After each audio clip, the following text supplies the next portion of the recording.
Hello दोस्तों, economics idea के YouTube channel में आपका स्वागत है। आज के वीडियो में हम लोग आयात अभ्यंश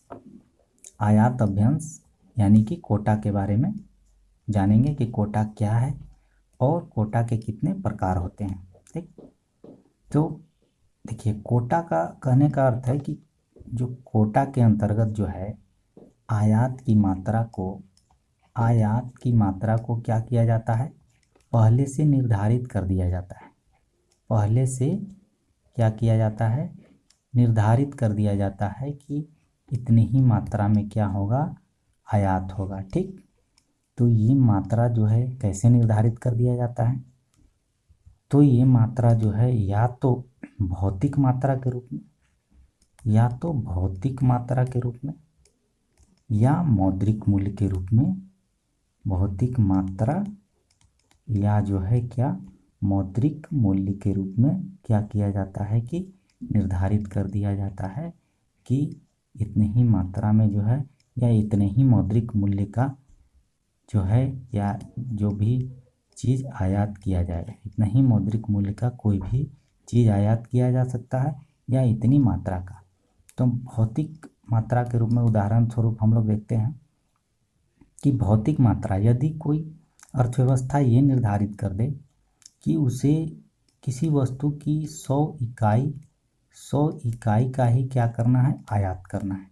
ठीक, ये पहले से निर्धारित होता है कि 100 इकाई का ही आयात करना है, तो वो अर्थव्यवस्था 100 इकाई वस्तु का ही आयात करेगी। और यदि मौद्रिक मूल्य की बात करें तो कोई अर्थव्यवस्था ये निर्धारित कर दे कि उसे कोटा के तहत कोटा लागू कर दे कि उसे केवल $50 की वस्तु का क्या करना है, आयात करना है। कोटा निर्धारित कर दे कि $50 की वस्तु का आयात करना है, तो वो अर्थव्यवस्था $50 तक की वस्तु का ही आयात कर सकती है। तो यही है कोटा के अंतर्गत क्या है।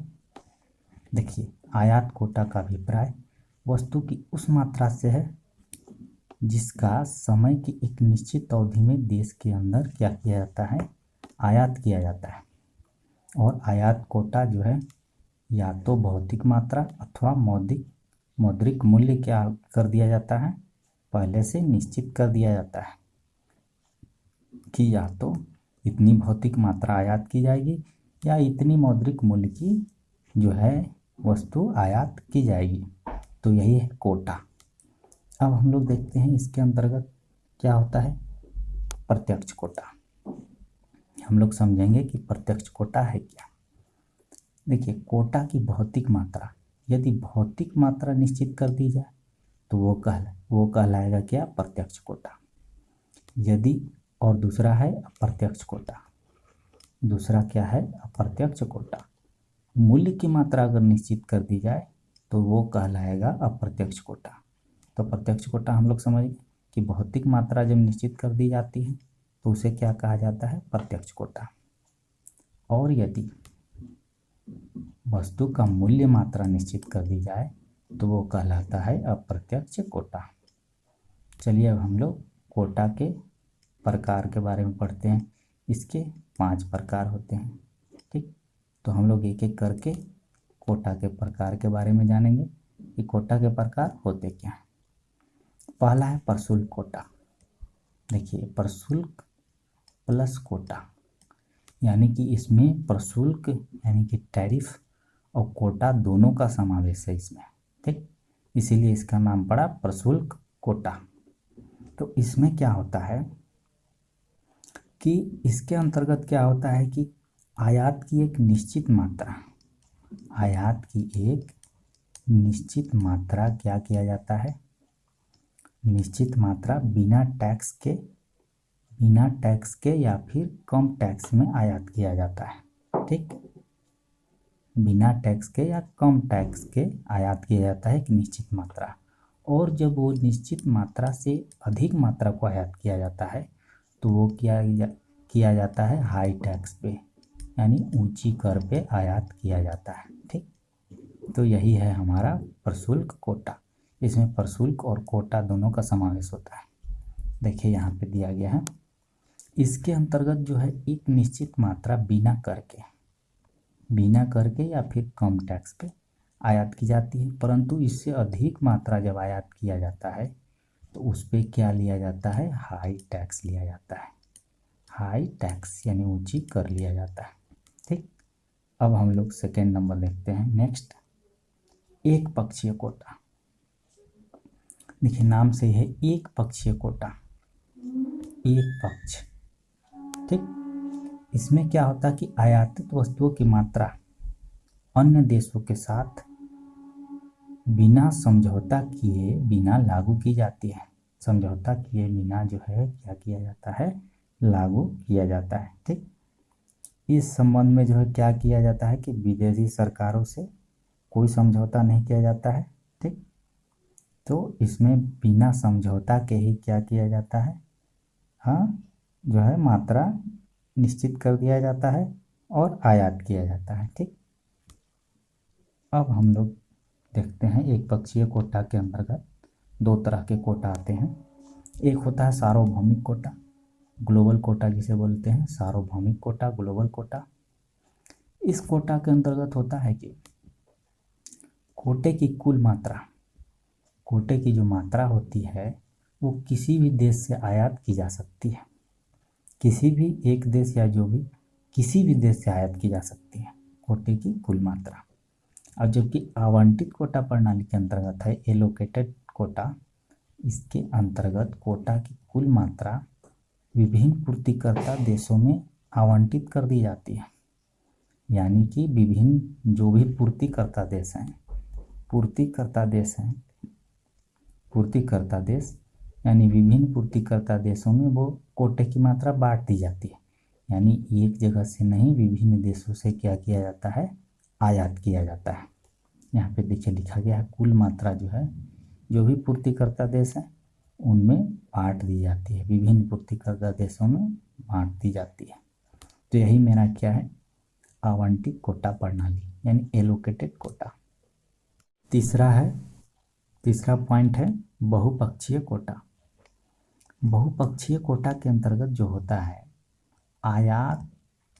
आयात और निर्यात करने वाले जो पक्ष होते हैं, जो देश होते हैं, वो दोनों मिलकर जो क्या करते हैं, दोनों के समझौते के फलस्वरूप क्या होता है, कोटा का निर्धारण होता है, जिसे क्या कहते हैं, बहुपक्षीय कोटा। यानी कि आयातक देश और निर्यातक देश दोनों के आपसी समझौते के द्वारा क्या होता है, बहुपक्षीय कोटा का निर्धारण होता है। तो यही है, यहाँ पे आयात एवं निर्यात करने वाले देश के समझौते के फलस्वरूप इसका क्या होता है, निर्धारण होता है। हैबर्लर ने इसे क्या कहा है, हैबर्लर ने इसे सहमत कोटा नाम दिया है। हैबर्लर ने क्या नाम दिया है, सहमत कोटा। नेक्स्ट हम लोग देखते हैं मिश्रित कोटा। मिश्रित कोटा के अंतर्गत क्या होता है कि जो भी घरेलू वस्तुओं का उत्पादन किया जाता है, घरेलू वस्तुओं के उत्पादन में जो है आयातित कच्चे माल, जो आयात कच्चे माल हैं के साथ साथ घरेलू कच्चे माल का प्रयोग किया जाता है। क्या होता है मिश्रित कोटा के अंतर्गत कि देश जो है, कई देश ऐसा प्रावधान कर देते हैं कि आपको जो है आयातित कच्चे माल के साथ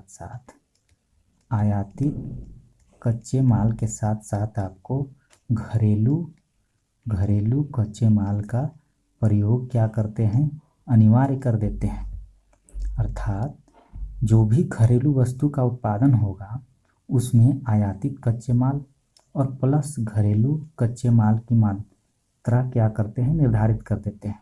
ये अनिवार्य कर देते हैं कि आयातित कच्चे माल के साथ साथ आपको घरेलू कच्चे माल की एक निश्चित मात्रा इस्तेमाल करनी होगी।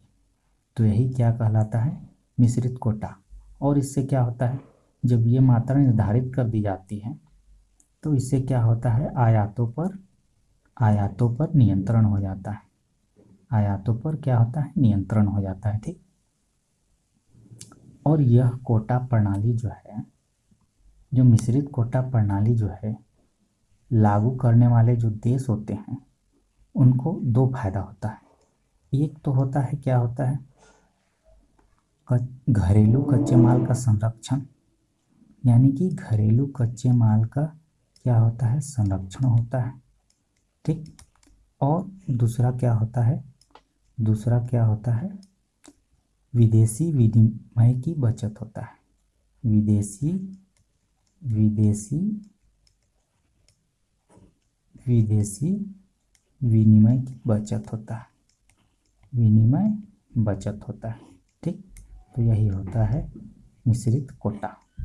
मिश्रित कोटा, इसमें क्या कर दिया जाता है कि घरेलू वस्तु के उत्पादन में आयातित कच्चे माल के साथ साथ घरेलू कच्चे माल के प्रयोग को अनिवार्य कर दिया जाता है।